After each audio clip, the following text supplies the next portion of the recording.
Think. Make it better.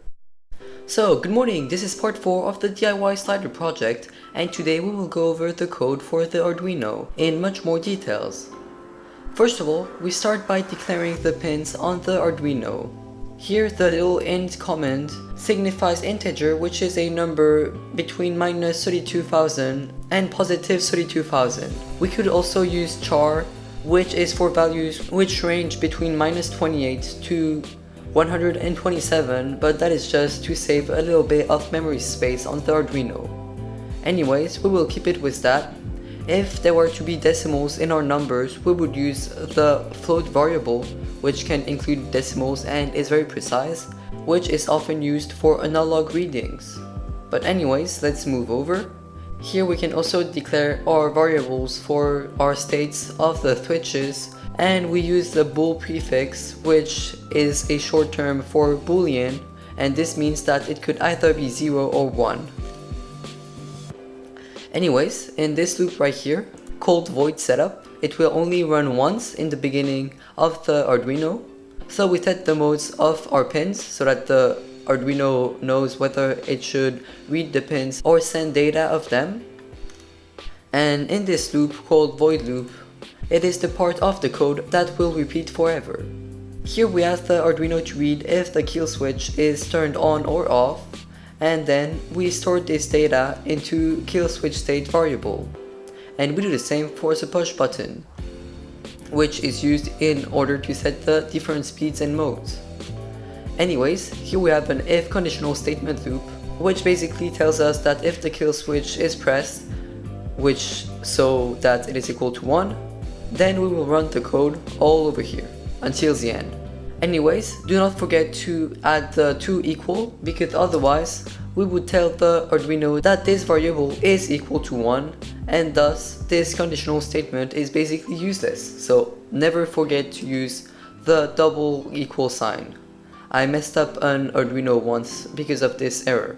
So here we have this variable called time gain, and it basically tells us that if the small push button, which is used for the mode, is pressed, then it will increase time gain by 1.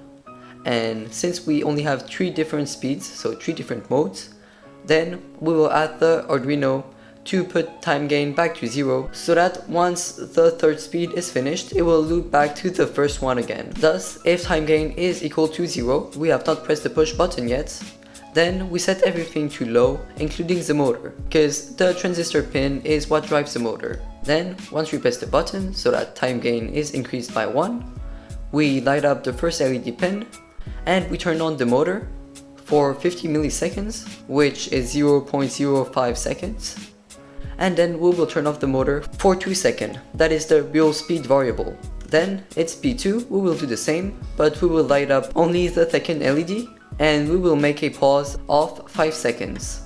Then in the third speed, we will light up only the third LED, and we will make a pause of 10 seconds. That gives us 3 different speeds for our time lapses on what you want to film, and also the time you have available to shoot your time lapse. But also this variable can very easily be customized to fit your camera's speed. And also, this part right here is not mandatory, but I have added it just in case there is a problem in the first loop over here, and thus that everything is set to low when the time gain variable does not have the values shown here. And also, we have this little delay here of 2 milliseconds, which is 0.002 seconds, just so that the code can breathe a little bit and rest. Anyways, that is it for the code. But when I was filming my time lapses, I have found that my camera is not mounted on a base, and thus sometimes it is quite risky. Anyways, I will show you how I did this right now.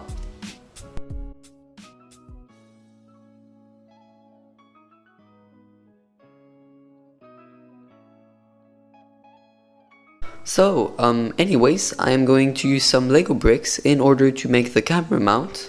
So I grabbed a bunch of bricks and I laid them together, and using some super glue in order to make them last longer and to have 2 separate pieces. One top part where the camera will be resting, and one bottom plate which will be glued to the actual slider. I have added this red piece here because the M6 bolt, which is the camera bolt, is rather long, so I will use this as a spacer.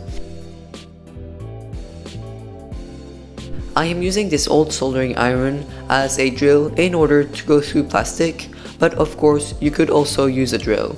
In order not to damage my camera, I have taken this black foam and I have cut a rectangle the size of my top piece, which I then hot glue onto the top plate.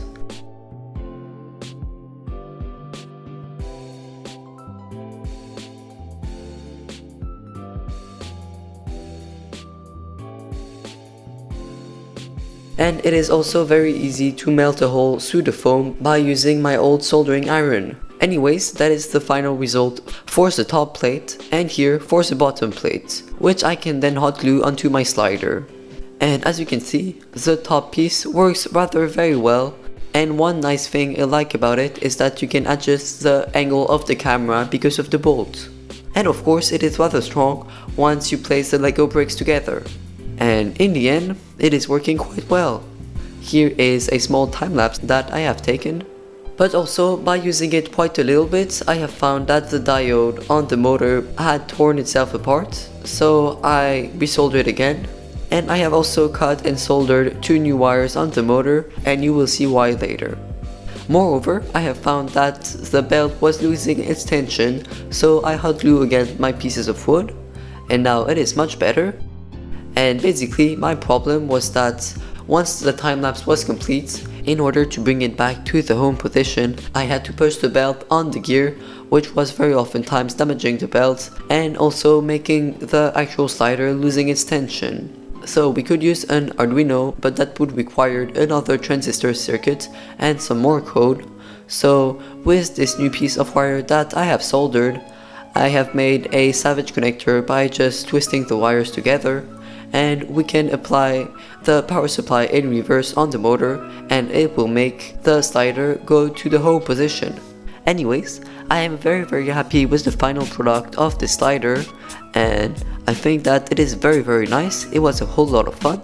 Thank you for watching, and that is a wrap for the slider project.